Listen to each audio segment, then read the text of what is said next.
Bismillahirrahmanirrahim. Assalamualaikum warahmatullahi wabarakatuh. Teman-teman, seperti diketahui bahwa polemik tentang nasab sampai saat ini belum juga berhenti. Bahkan disayangkan melahirkan berbagai macam hal yang sangat tidak produktif, baik perdebatan yang tidak berujung, konflik di media sosial, diskusi yang tidak terarah. Bahkan belakangan ini kita mulai juga melihat turunan-turunan konflik di media sosial itu ke dunia nyata sampai terlahir tindakan-tindakan yang tidak kita harapkan. Untuk itu, dengan segala kerendahan hati, namun juga diiringi dengan ketegasan yang penuh, saya menyarankan dan menghimbau kepada seluruh pihak untuk menghentikan seluruh polemik, diskusi, perdebatan terkait dengan nasab ini, karena kita sangat menimbang dampaknya, akibatnya, dan tentu kita semua khususnya para ulama, para kiai, para ustadz sangat memahami tentang tuntunan agama kita. Bagaimana menghadirkan nilai-nilai keutamaan dalam menjaga kerukunan, islah, menjaga maqasid syariah yang 5 aspek itu. Dan tentu kita juga memahami untuk menyelesaikan satu persoalan ada tempat-tempatnya yang tertentu. Untuk itu, bila pun kita bagi dua persoalan ini, ada persoalan yang terkait dengan ranah ilmiah, ada baiknya kita selesaikan dengan cara-cara yang ilmiah, sebagaimana kita telah terbiasa dengan itu semua, khususnya dalam pembahasan-pembahasan fiqih.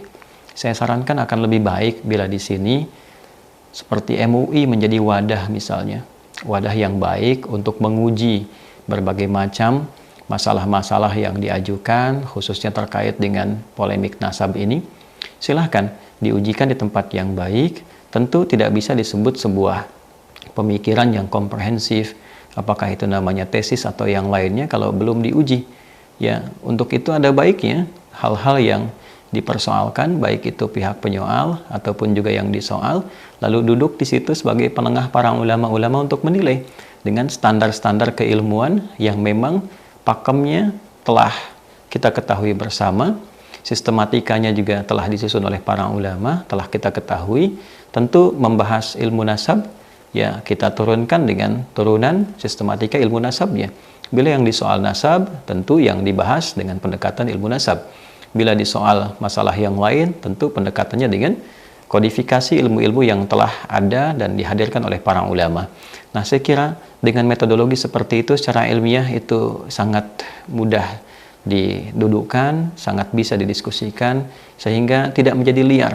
Setiap orang bisa bikin acara, yang satu buat podcast, yang satu membuat tayangan tertentu, sehingga benturannya terasa sampai di akar masyarakat, saling berbalas komentar yang tidak menemukan titik temu, dan ini terasa sangat mengganggu. Bila memang yang disoal ini masalah perilaku, masalah etika, tentu kita harus pisahkan. Nasab hal tersendiri, penyimpangan dari perilaku adalah hal tersendiri. Tentu bila ada yang menyoal, ini menjadi catatan secara internal. Pihak yang tersoal dari kalangan-kalangan tertentu ada baiknya mendata dengan bukti-bukti yang ada, video-video atau laporan-laporan, menjadi satu perbaikan internal yang sangat disyukuri. Lantas kemudian dilakukan semacam perbaikan-perbaikan secara internal, memberi pengingat, ya, meluruskan berbagai hal yang disampaikan dengan bukti-bukti yang nyata bahwa itu adalah sebuah pelanggaran atau sebuah penyimpangan, dan ditampilkan narasi-narasi yang baik, ya, dari sisi internal itu, sehingga memberikan keteduhan. Jika penyimpangan itu merupakan tindakan penyimpangan hukum, ya kita memiliki skema hukum tertentu yang berlaku di Negara Kesatuan Republik Indonesia. Jadi saya kira kita pisahkan antara soalan dalam tanda petik ilmiah atau argumentasi tertentu, ya, sehingga bisa menjadi argumen, tidak menjadi sentimen. Ini problem utamanya. Kemudian yang kedua, masalah perilaku kita pisahkan. Jadi jangan karena persoalan perilakunya lalu yang ingin dihancurkan misalnya nasabnya, na'udzubillah min dzalik. Itu kan persoalan. Ya, kalaupun ini menjadi satu bahan kajian, maka tempatkan di ranah ilmiah dengan cara yang benar. Yang kita khawatirkan adalah dua hal. Yang pertama, ini bagi masyarakat awam juga perlu diketahui.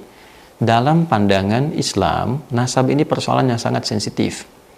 Mau kita melakukan pendekatan dengan hadis riwayat Al-Bukhari dan Muslim, yang tersambung pada sahabat Abu Dzar Al-Ghifari.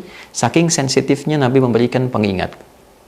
Jika nasab yang benar itu kemudian sengaja diputus, maka resikonya adalah kufur. Ma min rajulin idda'a, tidaklah seorang lelaki mengaku li ghairi abihi, kepada menasabkan sesuatu kepada yang bukan dari bapaknya, jalur nasabnya, fahuwa kufrun, maka dihukumi dengan kufur. Ya, jadi kalau ada seseorang yang dengan pandangan tertentu mencoba memutus nasab seseorang yang sudah valid, tercatat, terbukti, dan ternyata nasab itu benar, kemudian mencoba untuk diputus, maka resikonya kufur. Ini kan masalah. Nah, kemudian juga dalam hal yang sama, ketika ada seseorang menisbatkan yang bukan kepada nasabnya, maka faliyatabawa maq'adahu minan nar. Kalau seseorang mengaku-ngaku bagian dari nasab yang bukan nasabnya, maka tempatnya juga di neraka. Nah, oleh karena itu ini persoalan yang tidak mudah. Ya, jadi jangan ditarik ke ranah kalangan masyarakat awam. Selesaikan di ranah ilmiah, ada pengujinya, ada hakimnya, ada bukti-buktinya, ada sistematikanya, sehingga tidak nanti banyak orang terjebak pada satu masalah yang ini jadi problem kemudian hari saat kembali kepada Allah Subhanahu wa taala. Siapa yang akan bertanggung jawab kalau tiba-tiba ada orang mencaci maki nasab tertentu, kemudian tidak seperti kenyataannya, dan dia menghukumi terputus, lalu terkena kemudian dengan ancaman hadis ini? Yang bertanggung jawab siapa? Kan jadi masalah. Nah, jadi nasab itu sangat sensitif. Dinisbatkan kepada yang bukan dari turunannya masalah, mengaku-ngaku bermasalah, berbangga-bangga juga masalah. Ya, kita ketahui bersama dalam hadis riwayat Abdullah bin Abbas radhiyallahu taala anhuma, hadis riwayat Muslim, ketika seseorang menjelang sholat berbangga-bangga dengan nasabnya, dengan kakeknya. Ya, satu mengatakan kakeknya ini, satu mengatakan kakeknya ini, maka Nabi merespon dalam doa tidak itu. Ya, sami Allah liman hamida rabbana walaikal hamd, sampai ke ujungnya, wala yanfa'u dzal jaddi minkal jadd. Ya, tidak ada yang lebih unggul, kakeknya si fulan atau kakeknya si fulan. Ini memberikan kesan bahwa nasab itu pada akhirnya di hadapan Allah, ya, keseluruhannya itu akan sirna seluruhnya, kecuali amal saleh kita, kecuali nilai-nilai kebaikan kita. Ya, nah inilah poin-poin yang barangkali penting menjadi catatan. Tetap penghormatan itu mesti ada. Ya, kepada siapapun kita diajarkan untuk saling menghormati, dan kita telah khatam dengan itu semua. Ya, jangan kita hanya mengambil dalil inna akramakum indallahi atqakum. Ya, yang paling mulia adalah ketakwaannya di hadapan Allah. Nah, di antara nilai takwa itu adalah menghormati orang lain. Di antara takwa itu menyambung silaturahim. Ya ayyuhan nasu taqu rabbakumul ladzi khalaqakum min nafsin wahidah wa khalaqa minha zawjaha wa batha minhuma rijalan katsiran wa nisaa'a wattaqullaha alladzi tasaaluna bihi wal arham. Jelas ayatnya. Ini ayat pertama. Hai semua manusia, tingkatkan takwamu kepada Allah, Rabb yang menciptakan engkau dari bapak yang satu. Kemudian ada istrinya jadi ibu kalian, ada Adam, ada Hawa, menyebar jadi keturunan, ada laki-laki, ada perempuan. Bertakwalah kepada Allah yang dengan itu kalian meminta untuk menyambung silaturahim. Jadi menyambung silaturahim, saling menghormati, saling menghargai dengan siapapun, bagian dari takwa. Nah, ini kan agak miris, kita mengambil narasi takwa untuk mengatakan yang paling tinggi di hadapan Allah adalah ketakwaannya. Tapi saat yang bersamaan juga ada sifat untuk mencela orang lain, mencela nasab orang lain. Ini bukan sesuatu yang proporsional. Jadi mari sekali lagi, saya tidak menjadi pribadi yang lebih baik dibandingkan dengan masyarakat pada umumnya. Kita semua punya kekurangan, punya kesalahan, punya celah, itu pasti. Tapi akan lebih baik bila kita dudukkan itu semua menjadi sebuah energi untuk saling menguatkan, membangun silaturahim. Alhamdulillah, dengan adanya dan Allah izinkan isu ini terangkat, tentu kita akan punya banyak hikmah. Hikmah yang selama ini tidak bisa kita dapatkan. Di antaranya apa? Hubungan silaturahim antara habaib dengan generasi yang wali songo, Masya Allah. Dua-duanya adalah generasi mulia, kontribusinya tinggi ya, dalam konteks kehidupan berbangsa, bernegara. Ini saatnya bersatu, kemudian membangun tali ukhuwah yang kuat, bersinergi membangun bangsa ya, dalam situasi global yang tidak mudah saat ini. Tantangannya banyak, masyarakat banyak masalah, ya, banyak persoalan, persoalan lapar, persoalan moral. Nah, kalau sekarang pertikaiannya ada di unsur-unsur yang setidaknya harusnya menjadi teladan, kan jadi masalah yang sangat repot. Oleh karena itu saya ingin mengembalikan sekali lagi bahwa mari kita bedakan persoalan nasab ini dengan persoalan perilaku. Ya, kalau memang ada perilaku yang menyimpang, maka kita tempatkan persoalan etik, persoalan moral, diperbaiki, internalnya diperbaiki. Bila ada masukan kepada habaib dan ini nyata, ada pembuktiannya, dengan segala kerendahan hati, diperbaiki di internal habaibnya. Bila memang ada penyimpangan terkait hukum, diproses seperti Nabi mengajarkannya. Bila memang yang umumnya juga berlaku yang tidak baik, diperbaiki, lalu kita sambungkan jadi islah untuk saling menyatu dalam kebaikan.